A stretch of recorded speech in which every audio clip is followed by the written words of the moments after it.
Hola amigos del canal Marzán el Libre. En esta oportunidad le traigo un material, un resumen de lo que es la ley Helms-Burton. Esta ley, que también se llama Ley para la Libertad de Cuba, que fue lanzada en 1996 en la administración de Bill Clinton. Aquí hago un recorrido por lo principal que nos interesa a nosotros los cubanos sobre esta ley y para que usted tenga conocimiento, tanto cubano como no cubano. Es decir, sepa de qué va la ley y desmentir toda la propaganda que ha hecho la dictadura durante todos estos años, que son 28 ya, con respecto a esta ley. Aquí les dejo una muestra y ustedes, bueno, saquen su conclusión, ustedes escuchen bien, se la dejo con imagen para que les sea más agradable, porque ley al fin siempre trata de ser cansona, pero en este caso no, tiene una buena dinámica y se lo voy a poner. Un poquito extenso el material porque no quise hacerlo dividido, porque después se pierde en las redes, aparece un video y el otro no, pero bueno, ahí lo tienen. Sin más, aquí les dejo la ley y como siempre les digo, saque sus conclusiones, reacciones y patria, libertad y vida. Abajo la dictadura. Ley Helms-Burton. Se ordena su publicación el 3 de marzo de 1996. El 12 de marzo de ese año, el presidente de los Estados Unidos, Bill Clinton, firmó y puso en vigor la llamada Ley de la Libertad Cubana y Solidaridad Democrática, más conocida por los nombres de sus principales promotores, el senador por Carolina del Norte, Jesse Helms, y el representante por Indiana, Dan Burton. La ley se introdujo como respuesta del gobierno de Estados Unidos al derribo de avionetas de Hermanos al Rescate el 24 de febrero de 1996, operada por 4 pilotos estadounidenses de origen cubano mientras volaban sobre el límite del espacio aéreo de la República de Cuba en busca de balseros para ayudarles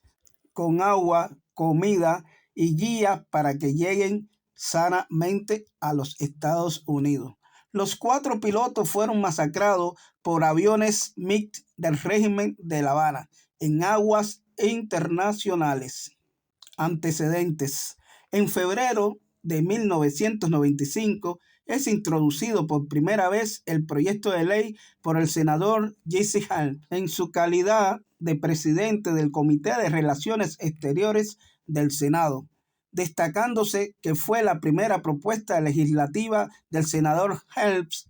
luego de su investidura en el cargo y de una campaña electoral en la que había anunciado sus intenciones de aumentar las sanciones contra el gobierno de la isla.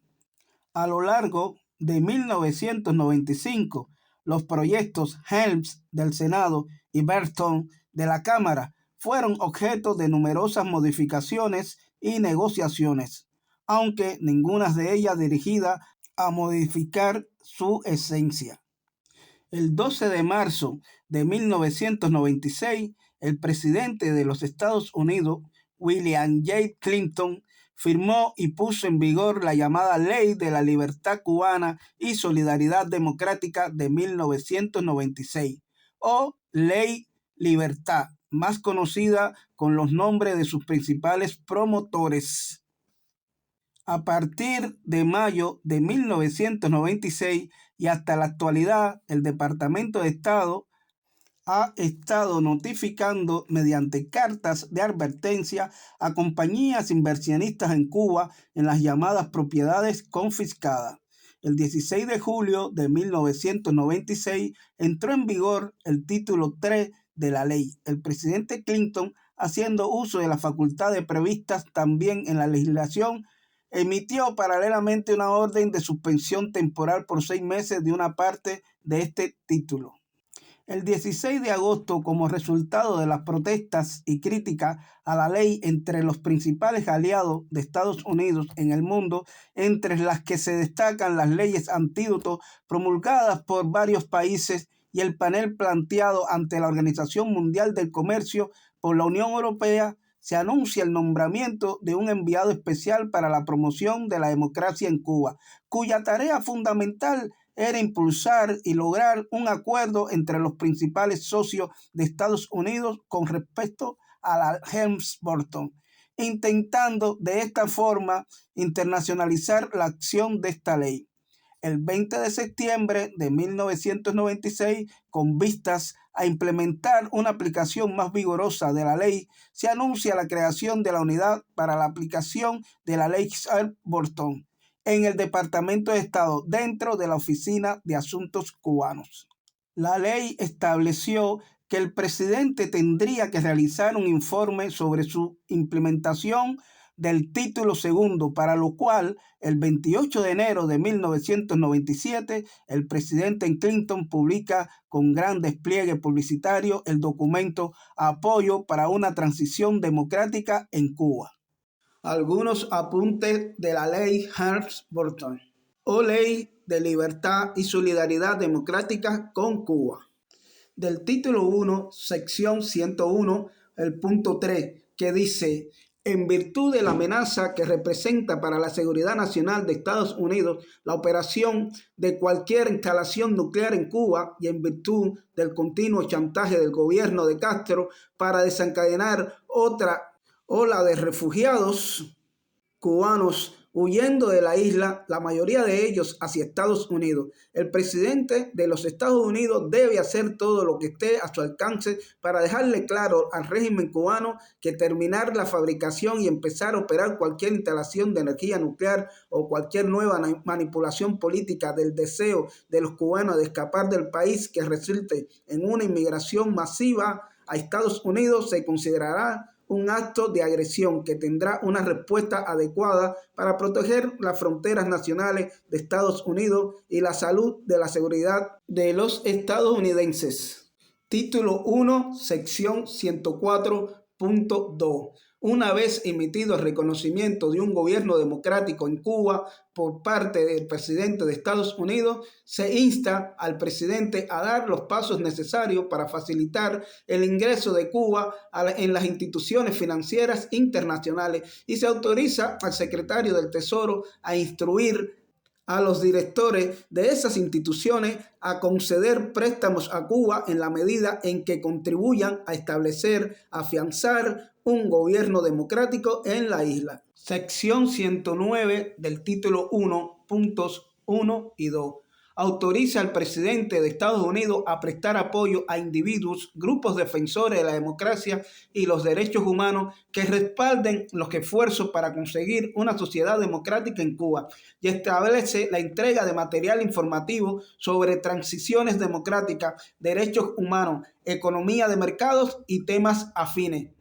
Autoriza al presidente a prestar asistencia humanitaria a víctimas de la represión política en Cuba y a sus familiares, apoyar a los grupos que promueven la democracia y los derechos humanos en Cuba y apoyar las visitas de observadores internacionales para monitorear la situación en Cuba. Sección 114 del título 1, punto 2. Pide una garantía contra el espionaje como condición para abrir oficinas de servicio de prensa cubanos en Estados Unidos y dice que el presidente tomará todas las precauciones necesarias para garantizar la seguridad en Estados Unidos contra el espionaje de periodistas cubanos que Washington crea que están trabajando para la seguridad del Estado cubano. Sección 116. Enumera una serie de hallazgos sobre la organización Hermanos al Rescate, entre ellas su condición de grupo que ofrece ayuda humanitaria a cubanos en el estrecho de la Florida, y dice que las declaraciones del gobierno cubano de que Hermanos al Rescate se había enfrascado en operaciones encubiertas, acciones de combate y campañas de bombardeo no estaban respaldadas por los hechos. El sábado 24 de febrero de 1996, pilotos de Hermanos al Rescate, desarmados, volando en avionetas inofensivas, estaban cumpliendo unas de sus misiones, igual a las que habían hecho cientos de veces desde 1991.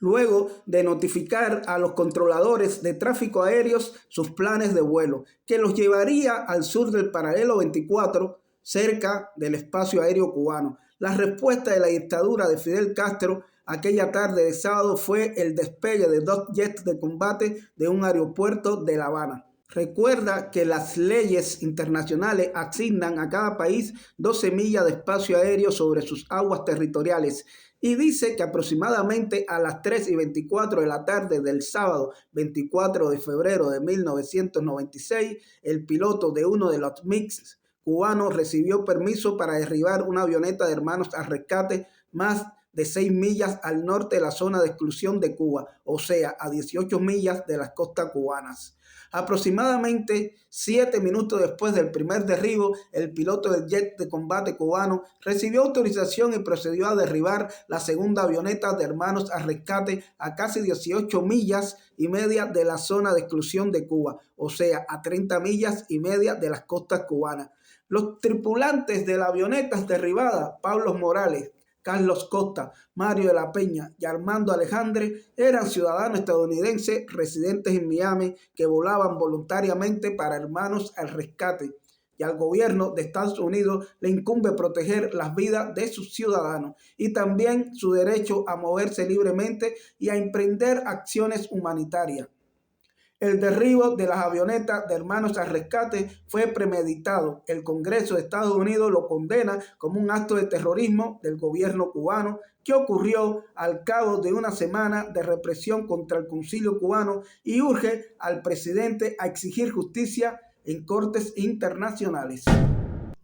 Título 2 de la ley Helms-Burton, asistencia a una Cuba libre e independiente. Sección 201. Punto 2. El gobierno de Estados Unidos debe estar listo para negociar con un gobierno cubano elegido democráticamente una devolución de la base naval de Guantánamo o una renegociación de los términos actuales para que el acuerdo sea mutuamente ventajoso, y debe dar los pasos necesarios para derogar el embargo económico cuando el presidente determine que se ha iniciado una transición democrática en Cuba. Sección 202, título 2, ayuda al pueblo cubano. La asistencia a un gobierno de transición debería limitarse a alimentos, medicina, equipos médicos y ayuda para cubrir necesidades básicas del pueblo cubano. Se podría proporcionar asistencia adicional, pero solo después que el presidente haya certificado ante los comités correspondientes del Congreso que esa ayuda adicional es clave para completar la transición a la democracia. Solo después del establecimiento de un gobierno de transición se permitirá que los cubanos viajen sin restricciones a visitar a sus familiares. Cuando asuma el poder un gobierno elegido democráticamente, la asistencia puede consistir en varios tipos de ayudas económicas contemplados en legislaciones como la Ley de Fomento Extranjero de 1961 y la Ley de Asistencia y Desarrollo del Comercio Agrícola, y mediante instituciones como la Corporación de Inversiones Privadas en el Extranjero, el Banco de Importaciones y Exportaciones de Estados Unidos, la Agencia de Comercio y Desarrollo y los cuerpos de paz.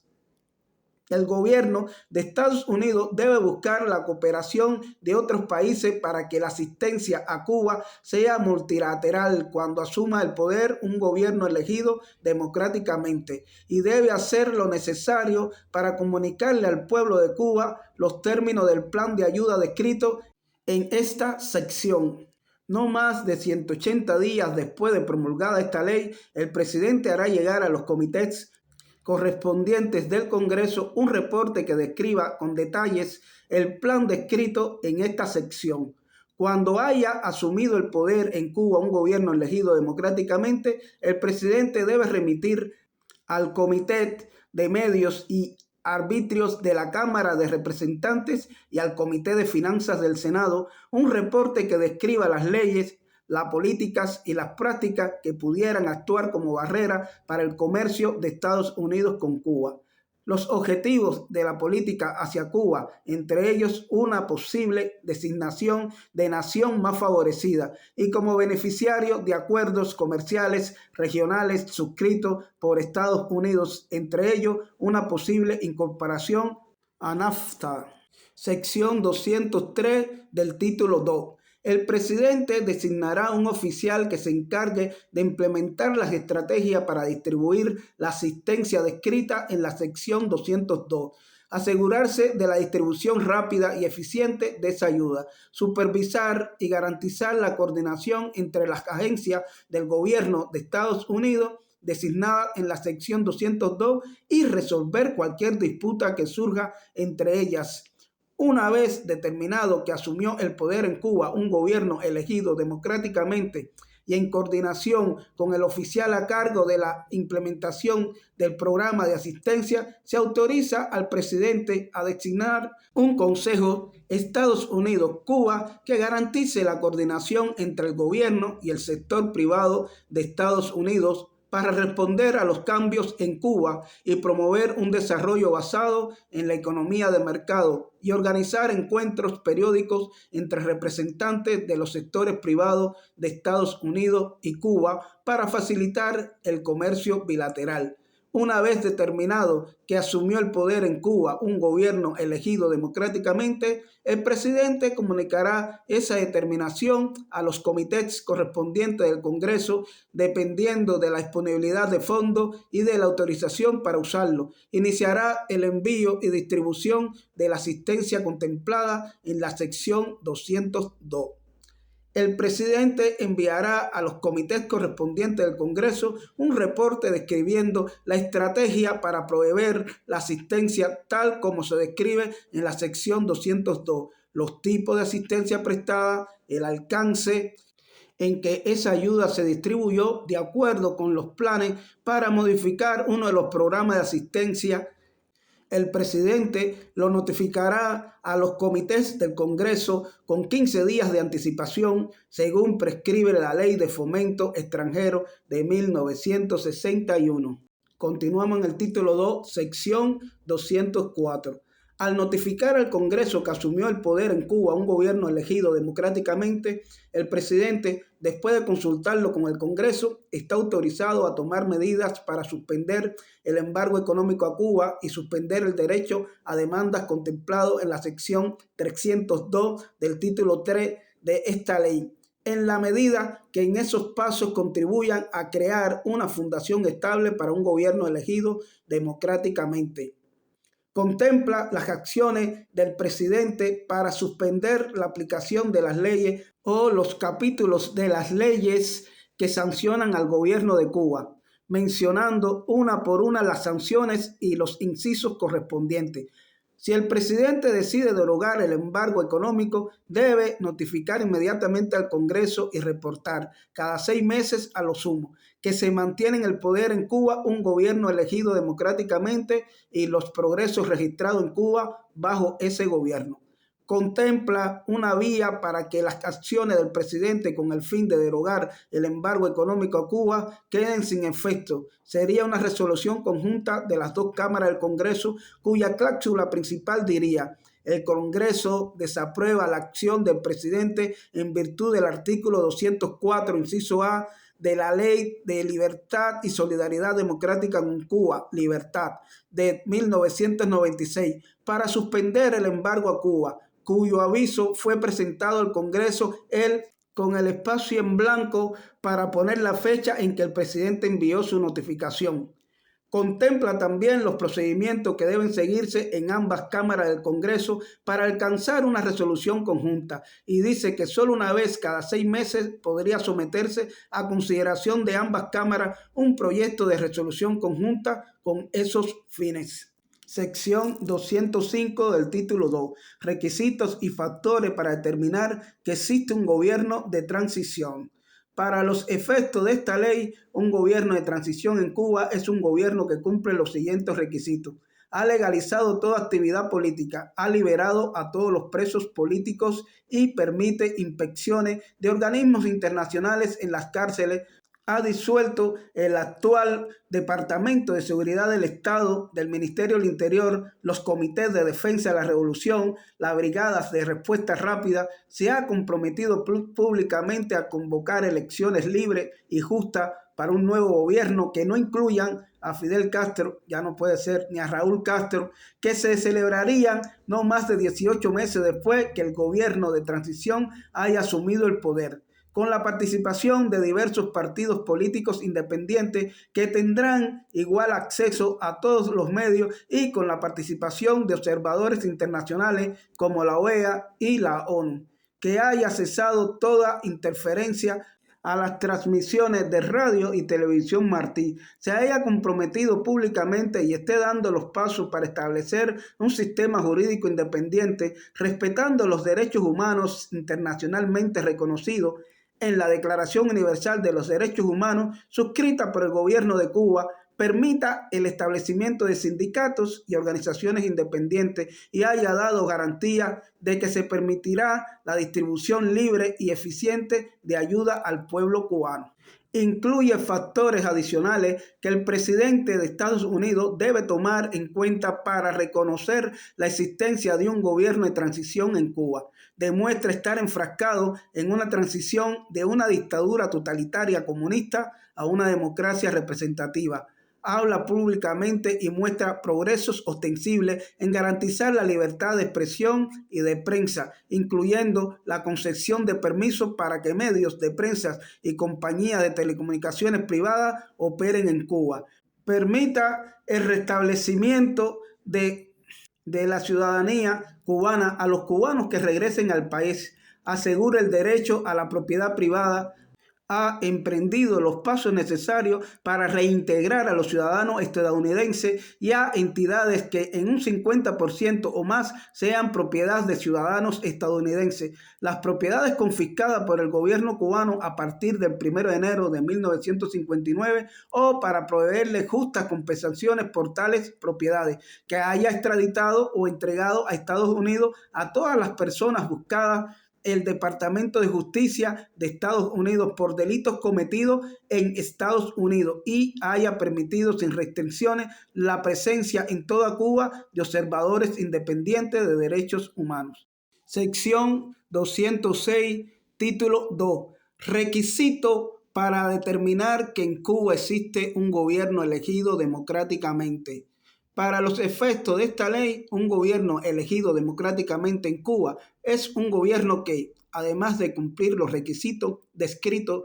en la sección 205 del título 2, sea el resultado de unas elecciones libres y justas, realizadas bajo la supervisión de observadores internacionales reconocidos, y en las cuales los partidos de oposición tuvieron tiempo suficiente para organizarse y hacer campaña y todos los candidatos tuvieron acceso a los medios. Muestra respeto por las libertades civiles básicas y los derechos humanos de los cubanos. Se mueve sustancialmente hacia un sistema de economía de mercado basado en el derecho a tener y disfrutar la propiedad privada. Está comprometido con hacer cambios constitucionales que garanticen regularmente elecciones libres y justas y el disfrute integral de las libertades civiles básicas y los derechos humanos de los cubanos. Ha mostrado el progreso en el establecimiento de un sistema jurídico independiente y ha mostrado progreso suficiente en la devolución a ciudadanos estadounidenses y a entidades que en un 50% o más sean propiedad de ciudadanos estadounidenses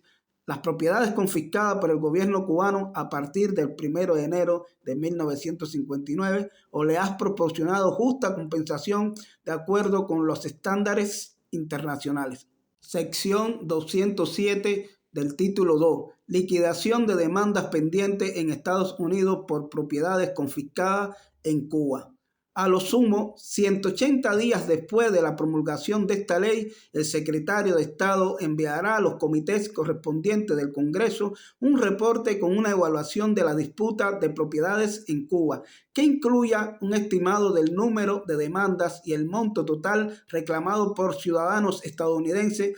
en adición a los certificados por la Ley de Acuerdos de 1949. El reporte incluirá un estimado de lo que representaría para la revitalización de la economía cubana una solución rápida de esas demandas, un estimado de la asistencia técnica o de otro tipo que Estados Unidos pudiera darle al gobierno elegido democráticamente en Cuba para establecer mecanismos que resuelvan disputas de propiedad. Desde el punto de vista del Congreso, la solución satisfactoria de disputas de propiedades por parte de un gobierno cubano reconocido por Estados Unidos sigue siendo una condición esencial para el completo restablecimiento de las relaciones diplomáticas y económicas entre Estados Unidos y Cuba. Como resultado de intensas negociaciones, el 11 de abril de 1997 se da a conocer el entendimiento Unión Europea y Estados Unidos, mediante el cual los últimos lograban el retiro por parte de los europeos del panel planteado ante la Organización Mundial de Comercio a causa de la Helms-Burton,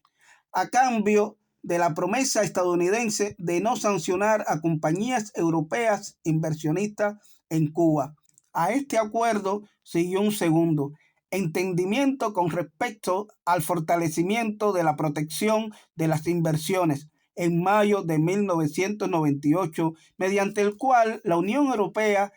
inhibiría voluntariamente las inversiones en Cuba en propiedades confiscadas, a cambio del compromiso de la administración de trabajar para la eliminación del título 4 de la Helms-Burton. Posterior a este hecho, se han efectuado varias rondas negociadoras entre las partes en las cuales, entre otras disputas comerciales, se han analizado la marcha de estos compromisos, especialmente dada la imposibilidad de la administración Clinton de obtener una modificación al título 4 por parte del Congreso. Entre tanto, tampoco se han producido sanciones a compañías europeas. El 4 de marzo de 2019, el gobierno del presidente Donald Trump abrió por primera vez desde 1996 la posibilidad de que se entablaran demandas en las Cortes de Estados Unidos contra las empresas cubanas, incluidas en una lista unilateral elaborada por el Departamento de Estado por su supuesta vinculación a las Fuerzas Armadas y el sector de seguridad nacional en Cuba, aunque el Departamento de Estado suspendió en ese momento la activación total del título 3 de la Helms-Burton por interés nacional de los Estados Unidos. Su posible aplicación contra empresas de terceros países fue calificada por la Cancillería cubana como un chantaje al mundo. El 17 de abril de 2019, el secretario de Estados Unidos, Mike Pompeo, anunció que la administración de Donald Trump implementaría por completo el título 3 de la ley Helms-Burton contra la dictadura cubana a partir del 2 de mayo de 2019. El 16 de abril de 2019 señala The Wall Street Journal que la jefa de la diplomacia europea, Federica Mogherini, y la comisaria europea de Comercio, Cecilia Malmström, enviaron una carta al secretario de Estado de los Estados Unidos, Mike Pompeo, en la que expresaron su grave preocupación por las recientes decisiones de Washington de reactivar el título 3 de la ley Helms-Burton. Desde la Unión Europea se señala que en la práctica la entrada en vigor del título 3 supone que las empresas extranjeras operen en instalaciones o con bienes confiscados durante la revolución de hace 6 décadas podrán ser denunciadas en tribunales de los Estados Unidos. Sobre todo, supone un riesgo para compañías de la Unión Europea y Canadá, que son los países que más intereses comerciales tienen dentro de la isla, cómplices por décadas de la dictadura que desangra al pueblo cubano. La política de inmigración de cubanos a los Estados Unidos se rige desde 1966 por la Ley de Ajuste Cubano, que esencialmente dice que cualquier persona que salió sin autorización de Cuba y entró a los Estados Unidos, incluyendo sus aguas continentales, estaría autorizado a obtener la tarjeta de residencia permanente un año después. Después de las conversaciones con el gobierno cubano, el gobierno de Bill Clinton llegó a un acuerdo con la dictadura consistente en que se dejaría de admitir a personas interceptadas en aguas de los Estados Unidos. Desde entonces, los cubanos detenidos en las aguas entre las dos naciones serían enviados de regreso a Cuba, bien mojados, o enviados a un tercer país, mientras que los que llegaran a las costas, pies secos, tendrían la oportunidad de permanecer en los Estados Unidos y más tarde postular a la residencia permanente legal de acuerdo a la ley de ajuste. El 12 de enero de 2017, el presidente Barack Obama anunció el cese inmediato de la política de pies secos, pies mojados, indicando que los inmigrantes cubanos serían tratados al igual que los de otras nacionalidades, al igual que iban a ser devueltos todos los cubanos que intentaran permanecer de manera irregular en Estados Unidos a partir del 12 de enero. Junto a esto, Cuba decidiría qué personas podían ser elegibles para no quedarse en el país que se encontraban. La medida se tomó en un acuerdo entre ambos países firmado en La Habana ese mismo día, en el que dictadura, también accedió a aceptar el retorno de los ciudadanos cubanos que participaron en el éxodo de Mariel de 1980. La dictadura de Raúl Castro calificó la decisión como un importante paso en el avance de las relaciones bilaterales, tras el inicio del deshielo cubano en 2014. El fin de la política se había vuelto previsible, lo cual condujo a un aumento en el número de inmigrantes cubanos. Si te gusta este tipo de contenido, no te olvides de suscribirte, activar la campanita, dejanos tu like y viva la libertad.